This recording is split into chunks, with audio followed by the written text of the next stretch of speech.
tugende turira tubibira umwami niba tubabazwa n'abarimbuka tuzahozwa naza dushira agahinda nidutunda imiba tuzanezerwa. Haleluya, haleluya.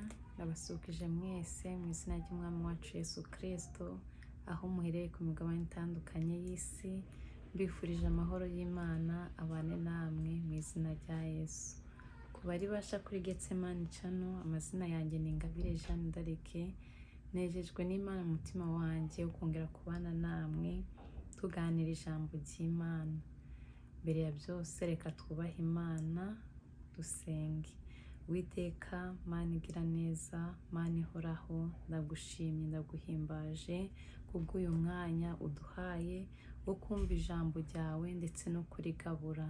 Ndasaba uze wurukire kutugira neza ndetse no kuturengera, imitima yacu ikize, imitima yacu yihembure. Mwami, abari mu ndege nke wasangishe ubugwaneza, wasangishe urukundo rwawe, wakure mu mwijima, wakure mu nzira y'akabwibwi, wakure mu nzira y'icuraburindi, wamurikishirize wa mucyo wawe mu izina rya Yesu Kristo. Ndasabye Data wera uyu mwanya urukire gukiza imitima yacu ndetse no kutweza no kudutunganya. Ijambo ryawe riganze muri twe, kandi Mwami niridutsinda twihane, uturinde kwinangira imitima mu izina rya Yesu. Urukira kutugira neza, niko nsenze nizeye mu izina rya Yesu Kristo. Amen, amen. Twihuse tugiye gusoma ijambo ry'Imana dusanga mu gitabo cy'umuhanuzi Zakariya ibice 3 umurongo wa 3 turi bugeze ku wa 5, ariko ndagenda mbagarara. Ku murongo wa 3 haragira ati, kandi Yosuwa yari yambaye imyenda y'ibizinga ahagaze imbere ya marayika 4. Marayika abwira abari bamuri imbere ati, nimumwambure iyo myenda y'ibizinga. Maze abwira Yosuwa ati, ngukuyeho gukiranirwa kwawe kandi ndakwambika imyambaro myiza cyane. Duhagarikiye ku wa 4. Iri jambo ryaziye umutambyi mukuru witwa Yosuwa. Aha Kristo yararimo kumweza, yararimo kumukiza ibyaha.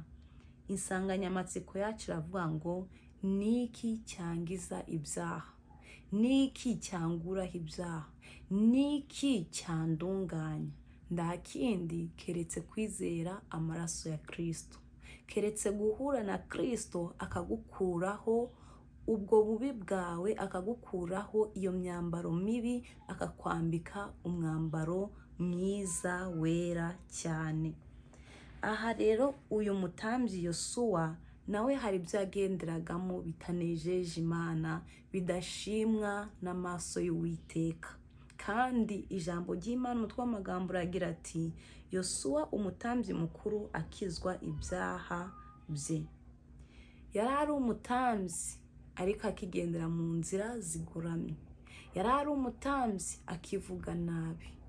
Yari ari umutambyi atakora neza. Imana imugirira imbabazi, Imana iramurengera. Mu isezerano rya kera, iyo ugiriye ubuntu umwuka wera akagenda aguhishurira, Kristo yavugwaga ari marayika cyangwa se marayika w'Imana. Aha harari Kristo, izina rya Yesu cyangwa se rya Yesu Kristo ritarahishurwa mu mitima y'abana b'abantu, ritarahishurwa mu isi. Aha rero yarari Kristo ngo yabwiye abari bari imbere ya Yosuwa umutambyi mukuru ati, nimumwambure iyo myambaro y'ibizinga, mumwambike umwambaro mwiza. Yosuwa yari ari mu nzira yo gukiranirwa. Yosuwa ntabwo yari ari umukiranutsi. Yosuwa ntabwo yari agororotse. Yosuwa ntabwo yari yera, ntabwo yari atunganye. ariko agirirwa imbabazi yegera ya ndebe y'Imana. Abwira Yesu ukuri kwe, abwira Yesu indege nke, abwira Yesu ibyo atagenzemo neza, na Yesu aramubabarira. Imana itubabarira iyo twatuye, Imana itubabarira iyo tuvuze ati ndaje mukiza, amaraso avuye ku musaraba anyeza ndunganye, niweho nizeye, niho niringiye, nta kintu na kimwe kibasha kungiza ibi byaha byanjye, nta kintu na kimwe kibasha kunyambura uyu mwambaro w'ubwirabure, keretse wowe wenyine Kristo, keretse kunyejesha muri ya soko y'amaraso yawe. Iyo rero umutima wawe wemeye, iyo umutima wawe utsinzwe n'urubanza, ukamenya ko ibyo ugendamo bidashimwa n'Imana, Imana irakubabarira, Kristo arakubabarira, kandi ndanubwo akubabarira gusa, arakweza, ubaye umwana mu rugo rwa data. Amen. Nawe rero reba aho utatunganye muri ibi bihe, reba aho wavuze hejuru, reba aho utaciye bugufi, reba ahandi waciye imanza, reba ahandi wagize ibiganiro bidahesheje Imana icyubahiro, uhihane uce bugufi imbere y'Imana. Imana yiteguye kukubabarira. Iyo dusomye ku murongo wa 5 haratubwira ngo ndategeka ndi nimumwambike igitambaro cyiza mu mutwe, nuko bamwambika igitambaro cyiza mu mutwe, bamwambika n'imyenda. Marayika w'Uwiteka yari ahagaze aho. Amen. Iyo usomye kino gice witonze, izi nguru zatangiye Satani arimo kurega Yosuwa, ngo Satani yari ahagaze iburyo, ngo noneho ngo n'uyu mutambyi Yosuwa ngo ahagaze imbere y'Imana, Satani arimo kumurega. Bene data, Satani hari gaturega kandi niwe murezi wacu. Niyo mpamvu tuba dukwiriye kwezwa ku gato no ku kanini. Hari igihe tuba twaragiriwe ubuntu tukagabirwa imirimo mu itorero, mu gihe tutayikoze neza ni hahandi usanga abantu badutunga indoki, cyangwa se turi abakristo ejo tunyuze muri yanze y'abapagani, twicaranye nabo, banyweye byeri nawe urayinyweye, bakoze ibibi nawe urabikoze. Ni handi bavuga ati hajya urase murokore, hajya urase pasiteri, hajya si diakoni kuri rwa rusengero gutya na gutya, hajya si wa mukristo, hajya si wa mukobwa, ibintu ngibyo. Satani ahora acaracara, agendagenda ashaka uwo yaconshomera. Icyo nakubwira kuri Satani, Satani hari gaturega ibihari, hari n'igaturega ibidahari. Yosuwa rero yamureze ibihari, ariko iyo tugiye kureba Yobu yamureze ibidahari, bituma Imana imugerageza. Ariko kuko Yobu yagize umutima wo gukomeza guhagara mu nzira y'Imana, Imana byarayinejeje, bigera no kuri finali imukubira inshuro nyinshi ku byo yari afite. Imukubira kabiri abana beza baruta abambere, ubutunzi. Imana inarageraho inaramwunamura, imuha n'umutima wo kubabarira ba bagenzi be bagira gute, bamusekaga. Imana ishimye. Aha rero Yosuwa yari ari imbere y'Imana, Satani arimo kumushinja ibyaha bye, ariko kuko Kristo ari umunyembabazi yaramuvugane ku Mana. Kristo ategeka ko bamwambika igitambaro cyiza mu mutwe, nuko bahera ko barakimwambika, barangije bamwambika ngo n'imyenda, ngo marayika w'Uwiteka yari ahagaze aho. Uwo marayika wari uhagaze aho nda wundi ni Kristo. Iyi ni iyerekwa rya Zakariya. Zakariya yari ari mu iyerekwa ngo abona umutambyi Yosuwa ahagaze imbere y'Imana, ngo na Satani ngo ahagaze aho arimo kumurega. Mwene data, nda kindi cyakweza usibye kwizera umusaraba wa Kristo, ukihana ukareka, kandi mwuko kwihana ugahindukira. Ndi wihane ibyo urasubiramo ejo. Nta kintu na kimwe cyagutunganya keretse amaraso ya Yesu. Nta kintu na kimwe cyatuma ubwo bushwambagure bukuvaho keretse kwezwa muri ayo maraso ya Yesu. Nta kintu na kimwe cyaguhesha umutima mushya ukeye kandi utunganye utagiye kwezwa mu kidendezi cy'amaraso ya Yesu. Nta cyiru dufite, nta feza dufite, kandi niyo twazigira twazimuhesha iki? Ko mu biganza byacu handuye, ko turi abanyamafuti, ko turi abanyamakosa, twabimuhesha iki? Nta kintu rero cyiza cyava mu ntoki z'umunyabyaha. Umuntu wanduye ntabwo yakugaburira. Umuntu wanduye ntabwo yafata umwambaro wera ngo arawuguhereje ngo wambare, kandi yawanduje.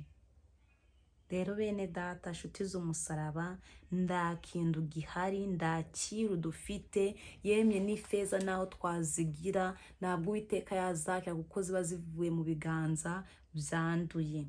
Twezwe, amaraso ya Yesu Kristo arahari. Yesu yiteguye kutweza, Yesu yiteguye kutubohora, Yesu yiteguye kudutandukanya n'ikibi.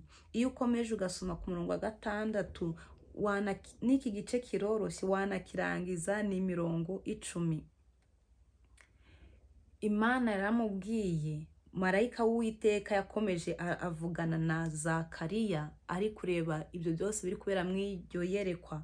Aramubwira ati niyitondera amategeko y'Uwiteka, akitondera inzira y'Uwiteka, akagendera mu nzira y'Uwiteka, Imana izama ngo kwicara ngo muri ibyo byegera byari biri hamwe n'Imana. Ni ngo kuvuga ati bya bizima 4 b'abakuru 24, abantu bari bugarije indebe y'Imana. Uyu mutambyi Yosuwa niyemera kugendera mu nzira y'Uwiteka, akitondera amategeko ye, ngo Uwiteka azama kwicara mu byegera bye. Imana ishimye. Ibi birakubwira iki? Ibi birambwira iki? Imana yaduhaye amategeko 10.